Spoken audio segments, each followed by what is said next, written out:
They're seeing a quarterback that looks like the worst quarterback in football in Dillon Gabriel.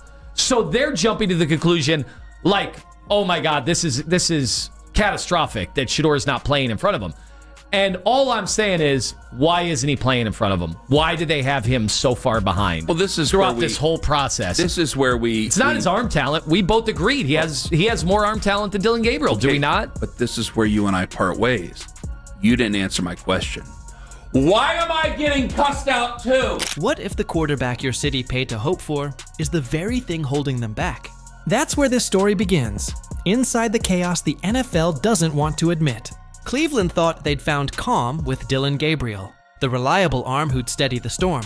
But what they got was a weekly reminder that hope can overpromise. Gabriel going to be able to do in the next 3 to 4 weeks that's going to make you go, wow. He's not growing, arm not getting stronger, he's not getting more athletic, and he sure as heck ain't getting younger. So what can Dillon Gabriel do in the next 3 to 4 weeks to make you go, wow? At least Shedeur is sitting there at 6'2", 215, 220. And more than anything, at least Shedeur showing you he has it, he has moxie, he has poise. He has charisma, he has swagger, all of those things that translate on the football field. At least Shedeur shown you the ability to turn programs around. Like, what are you going to see from Dillon Gabriel, T, in the next 3 to 4 weeks that's going to make you say? The first few drives looked fine on paper. Short gains, safe passes, leadership cliches. But underneath the stats was hesitation, indecision, and the kind of fear you can see even through a helmet. The numbers told the truth before the headlines did. A completion rate scraping the bottom of the league. A PFF grade that looked more like a golf score, and a yards per attempt so low it made checkdowns feel like deep shots. Fans watched, commentators defended, and the front office prayed he'd suddenly become something more than serviceable. Why would he fake it? No. It's all the Browns are coming up with a back injury. I don't know. That's not true at all. Yeah, I'm with you. You remember Nathan did have to go like, guys, we're getting he needed help like off the field. Like Jeez. Nathan presented that when he went down on Friday. Did he get hit? I don't know. How do we not know that? Maybe it's a muscle. Well, do you understand why he had a back injury in Colorado as well. Okay, so. but do you understand why I'm confused that one of the most popular dudes, certainly like in the NFL, look at the jersey sales and everything, and he's on Twitch every day. He's doing social media. He's got a team around him filming his every move. Okay. We don't know how he sustained it. But serviceable doesn't win the AFC North. Serviceable gets you benched. And that's when whispers turned into noise, because every Cleveland fan knew the name waiting in the wings, Shedeur Sanders. The same kid the league mocked as too flashy, too polished, too Hollywood suddenly sounded like salvation. He had the swagger, the bloodline, the accuracy, the calm. He played college football like it was scripted for prime time. And now his legend was sitting behind a struggling starter. Hard to give a full evaluation of him, but I'm going to say what I've said the last 2 weeks and what I've said all along. I don't see anything in this guy that makes me think he's a starting quarterback in the NFL. I'll admit it's not fair because he hasn't played enough and he doesn't have good talent around him. But I just feel like if you had that quarterback, you'd see it a little. Right? Wouldn't you? You should see something. There's nothing with this guy. Again, he's not terrible, but there's nothing I've seen with this guy in the preseason, in training camp, and in the season so far that makes me think he's a starting quarterback. Then came the plot twist. The back injury. Out of nowhere, Cleveland announced Shedeur was dealing with back tightness. And just like that, the timeline exploded. Was it real? Was it strategy? The timing didn't make sense. No hit, no report, no footage, just a line on the injury list and silence from the staff. The media did what it always does, filled the silence with speculation. Some called it caution. Others said it was chess, that the Browns were hiding their real plan behind medical smoke. Because if there's one thing this franchise knows, they drafted Shedeur Sanders. They are unwilling, clearly, to allow Shedeur Sanders to man the offense in a real NFL game. Kevin Stefanski was asked about it, and he said, I'm not concentrating on the current development of Shedeur Sanders. I'm worried about what we're worried about. I'm now convinced that we need to do a deeper dive investigation into why they are so reluctant to give the kid a shot. It's how to turn confusion into theater. Meanwhile, Dillon Gabriel kept trotting out under center, and every series felt like deja vu. Drop back, hesitation, panic shuffle, short throw, punt, repeat. Watching him was like watching someone try to fix Wi-Fi with the wrong password. Effort without connection. You could feel the frustration radiating from the sidelines. Even the defense looked tired of saving the same game over and over. Analysts who once called Gabriel the next steady hand were now dodging their own sound bites. They replayed the same missed throws in slow motion like they'd just discovered the problem. The same experts who praised his composure now called him hesitant, predictable, limited. They weren't wrong. They were just late. And through it all, Shedeur's name kept floating around like a prophecy. His college tape was back on highlight reels. Old clips resurfaced. The internet started doing what the Browns hadn't. The defense know damn well Dillon Gabriel got 4 games. You going to London, you facing a tough-ass defense. You got to go to Pittsburgh, they cracking right now. They done found themselves. You got to go to New England. That's a tough-ass defense. They're playing good. You know what I'm saying? They playing good, too. If Dillon Gabriel, the media know, if Dillon Gabriel go 0-4, hey, guess what we got, y'all? Shedeur next. They never going back to Flacco. The media know damn well they not. It don't matter who the two. They're not going back to Flacco. The media. Campaigning for the change. You could sense the tension building, not just in the locker room, but in the city. Cleveland fans have lived through decades of almosts. Quarterbacks who teased them with glimpses of greatness then disappeared. Shedeur was different. He carried his father's swagger, his own calm, and a social media presence that turned every throw into a headline. He was the perfect storm. Talent, charisma, and controversy. The holy trinity of NFL hype. But the Browns stayed silent. The coaching staff dodged questions. The GM smiled through interviews, and the injury story grew murkier. I think there's as good a chance that he stinks as that he's decent. I don't know. I've never seen him play at the NFL level. I thought his college career was a little over-embellished, but to his credit, he played well in college. I just don't know how well. And I think a lot of the hype was because of his dad, who's regarded as one of the great athletes of all time. But it just doesn't make sense when you acknowledge the fact that NFL coaches and owners would literally trade their moms into sex slavery to win games. It is a win at all cost proposition in the NFL. They cannot win with Dillon Gabriel. Every bad throw from Dillon Gabriel became fuel. Every press conference cliche about staying focused sounded like a plea for time he didn't have. You could hear it in the crowd. The restless energy of a city that wanted to believe again. The locker room felt it too. Players whispered that Shedeur's presence changed practice tempo, that he brought a different energy, a quiet authority. Even injured, he walked like a starter.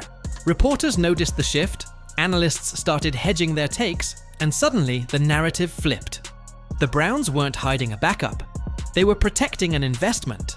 The media, once obsessed with Gabriel's poise, now treated him like a cautionary tale. The safe pick that played it too safe. His highlight reels were replaced with breakdowns of missed reads and stalled drives. One commentator said, watching him was like eating cereal without milk. Technically possible, but miserable. Cleveland had gone from believing in patience to begging for disruption, and Shedeur was the storm they wanted. Then came the strange calm. The Browns kept losing ground. Gabriel kept surviving just enough to stay on the field. It's always tough with the Browns. I think Shedeur should be quarterback number 1. I think he has what it takes, and the other quarterbacks haven't been working there, and just because someone's getting paid more doesn't mean that they should be starting. That's my position. And the team's public line never changed. We're confident in our quarterback. But inside, everyone knew confidence was cracking. NFL insiders began tweeting cryptic emojis. Beat writers hinted at internal discussions. Something was moving. And then, without warning, Shedeur appeared at practice. Limited, light throwing, but visible. The internet went feral. Camera phones came out, clips went viral, and overnight the conversation shifted from if to when. Fans didn't care if the back injury was real or strategy. They just saw possibility. The Browns' social media team fed the fire. Vague captions, moody photos, motivational quotes. It was marketing brilliance disguised as mystery. The city didn't just want Shedeur to play. They needed him to symbolize something bigger. Swagger, redemption, hope. Meanwhile, Dillon Gabriel became the NFL's reluctant ghost. Why we're not having this conversation. Why Kevin Stefanski's not giving us answers. Why not even considering looking Shedeur Sanders' way right now. Are you watching Dillon Gabriel's performances the past few weeks, yikes. Here's some numbers for you.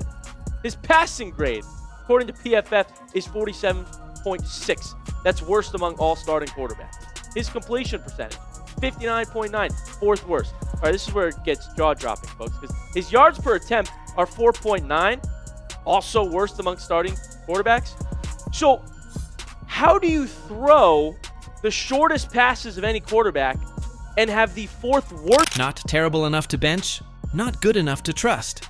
Every mistake carried twice the weight because everyone knew who was standing behind him. You could see it in his body language. The second guessing, the overthinking, the quiet frustration of a player who knows the crowd's already chosen someone else. And when Shedeur's rehab updates started sounding more optimistic, it felt less like news and more like a countdown. The analysts who once called him unproven now said he had rare leadership qualities.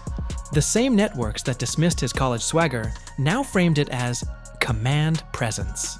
Overnight, perception flipped. The media wasn't just backpedaling, they were sprinting backward into revisionist history. I thought he did a good job of standing in there, taking those hits, and playing decent in this game. But now when you look at some of the negatives on film and the things that he needs to get corrected, he's making some throws that you can't make in these type of situations, especially on the road and especially as a rookie on an offense that's struggling to move the football. The Browns are way too predictable on offense right now when it comes to throwing the football. I don't know if he has a high enough ceiling right now to be a franchise starting quarterback in the NFL that you can build off. I don't think he...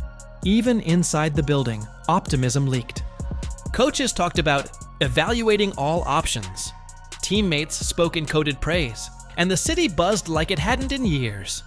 Everyone knew what was coming, they just didn't know when. And when it happens, when Shedeur finally walks out of that tunnel, healthy, calm, and ready, Cleveland's going to erupt. The headlines will write themselves. The comeback the Browns didn't deserve but needed. Gabriel will quietly fade into the background, another chapter in the team's endless quarterback carousel, and the media will pretend they saw it all coming.